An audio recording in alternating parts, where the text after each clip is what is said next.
सोलापूर येथील civil hospital परिसरातून एक धक्कादायक बातमी समोर येत आहे। आज दिनांक 20 जुलै 2025 रोजी सकाळी 7:50 सुमारास सिव्हिल हॉस्पिटलच्या जुन्या बी ब्लॉक मधील एका खिडकीच्या सळईमध्ये एक मृतदेह अडकलेल्या अवस्थेत आढळून आला। मृत व्यक्तीचं नाव पप्पू अण्णा भंडारे, वय 50 वर्षे, राहणार लक्ष्मीनगर, तालुका धूम, जिल्हा धाराशिव असं आहे। घटनेची माहिती मिळताच सदर बाजार पोलीस घटनास्थळी दाखल झाले।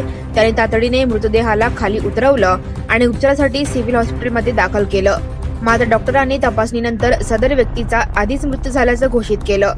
प्राथमिक माहितीनुसार पप्पू अण्णा भंडारे हे त्यांच्या नातेवाईकाच्या उपचारासाठी सिव्हिल हॉस्पिटलमध्ये आले होते। या घटनेचा अधिक तपास सदर बाजार पोलीस करत आहेत। मृत्यूचं नेमकं कारण आणि ही घटना नेमकी कशी घडली याबाबत पोलीस तपास करत असून मृतदेह शवविच्छेदनासाठी पाठवण्यात आला आहे। ही घटना परिसरात चर्चेचा विषय बनली असून सिव्हिल हॉस्पिटलच्या सुरक्षा व्यवस्थेवरही प्रश्नचिन्ह उपस्थित होत आहेत।